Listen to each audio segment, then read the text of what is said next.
fire safety is very different to a fire engineering role in my mind. It's more of a consultative piece, so you're not doing any design as such. You just That's certainly true when it's pure advisory. Yeah. So there's two parts to fire safety engineering design.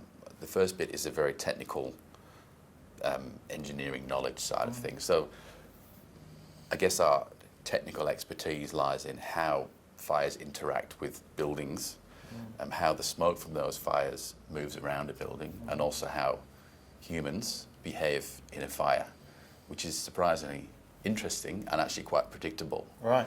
So Okay. that's that side of it. You just sort of go, help, and run. Well, that's Or just what most people think. freeze. Yeah, well, you go through a whole set of behaviours that are quite Yeah. weird. Most people don't even know what the fire alarm sounds in their sounds like in their building. So one of the first things you do is you go, What's that? what is that noise, Yeah, right? right. And then you go through a whole set of behaviours about, right, where's my bag? And it takes you a while to work out, oh, actually, this really is a problem and it's time to go. And that'll depend on what type of building it is. So you and I are walking around, hopefully fairly conscious of what's going on. Yeah. But someone in an operating theatre, for instance, obviously can't evacuate themselves. No, right. Yeah. So there is a big technical aspect to this. So we can, I guess our job is to design the building response from a fire safety point of view to allow occupants to escape safely, to make sure the fire brigade can get into the building and use the systems to put a fire out, and also to stop a fire spreading to the next building. Yeah, okay. So that's that side of it. And then clearly that's not practical to do in every single building. Otherwise we'd never get anything done. Yeah, right. Yeah.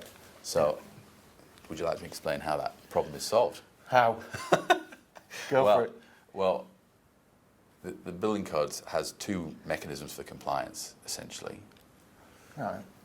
So one's called deemed to satisfy, Yeah. which is a list of instructions that say, if you put an exit here, if you provide this system, you're deemed to have complied with the code.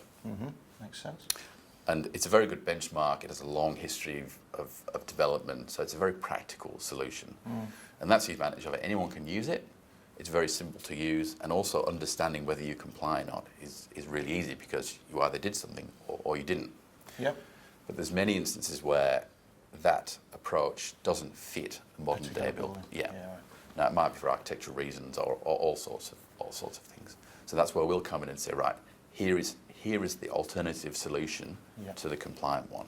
Yeah, we see that a lot when we go through buildings. That there's a fire engineered solution somewhere, and at the end of the day, we're struggling to find what that was. Yeah. In many situations where we're looking at existing buildings, So it's, so that's really interesting. Then, so the fire safety piece is about the people. It's about how the building's used, and it's about compliance. Yeah. And it's very different to fire engineering design, because essentially what you're doing, in my mind, and it's cleared it up for me, is you're making sure that everything's getting done to meet them things, and then you're working with the engineering design piece to make sure that actually when it's delivered, it's compliant. Yeah. That's great. Thanks for that. That's fine.